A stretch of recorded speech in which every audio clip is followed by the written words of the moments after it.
خدойنазар буриев аз ҷумлаи кӯдаконе аст ки имконияти ҷисмонияш маҳдуд аст. ӯ наметавонад ки ба мисли дигар кӯдакон қаламу дафтарро ба даст гирад, вале аз таълим дур намондааст ва бо пойҳояш менависаду расм мекашад. خدойназар дар қатори дигар ҳамсолонаш ҳар субҳ ба мактаб меравад ва ин кор бо пайдо шудани самти нави стратегияи таълими муосир таҳсилоти фарогир имконпазир шудааст. خدойназар ки дар муассисаи таҳсилоти миёнаи умумии рақами 166 ноҳияи рӯдакӣ дар синфи 4 таҳсил мекунад, бештар ба фани забони модарӣ ва расмкашӣ таваҷҷӯҳ дорад.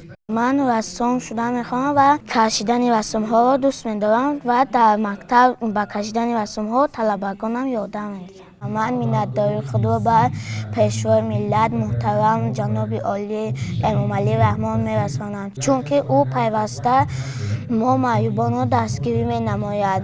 از تشکیلات حرکت میnnatدارم. تشکیلات حرکت بود که ما رو به مکتب عمومی قبول نمودند. таҳсилоти фарогир феълан дар тамоми дунё аз масъалаҳои муҳими соҳаи маориф ба шумор меравад ва пайваста мушкилиҳои ин соҳа дар чорабиниҳои сатҳи байналмилалӣ мавриди таҳлил қарор дода мешаванд. иштирокчиёни ҳамоиши панҷуми байналмилалии таҳсилоти фарогир, мушкилот ва ҷустуҷӯи роҳҳои ҳалли он дар шаҳри Душанбе низ масъалаҳои ҷойдоштаро мавриди омӯзиш қарор доданд. таври мутахассисон мегӯянд дар раванди татбиқи таҳсилоти фарогир як қатор масъалаҳо аз ҷумла омода кардани кадрҳои соҳа ки бо кӯдакони имконияташон маҳдуд кор мекунанд ба миён меояд.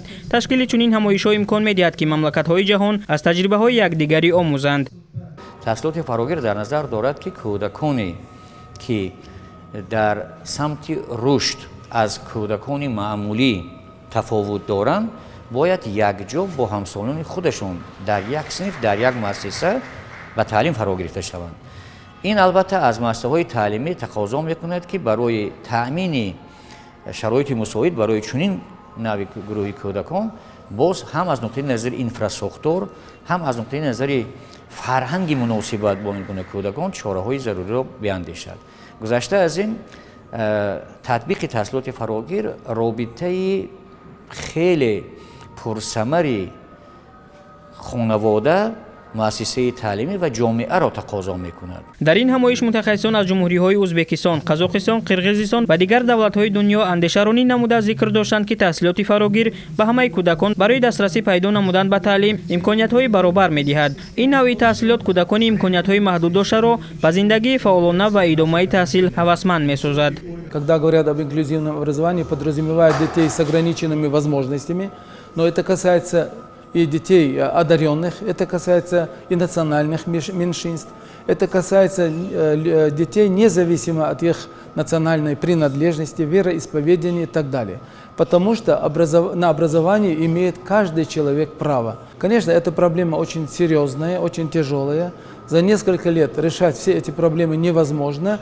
Поэтому вот уже 5-й год мы проводим конференцию и год от года продвигаемся и обсуждаем актуальные вопросы организации инклюзивного образования во всех образовательных учреждениях Республики Таджикистан. طبق маълумот имрӯз дар кишвар 5026 кӯдаки дорои маҳдудият ба таҳсил фаро гирифта шуданд ки 1927 нафари онҳо духтаронанд. таҳсилоти фарогир дар ҷумҳурии Тоҷикистон дар марҳилаи ташаккулёбӣ қарор дошта, масъалаҳои он зина ба зина роҳи ҳалли худро пайдо мекунанд. ای کاش ببینم دیداری چه جانم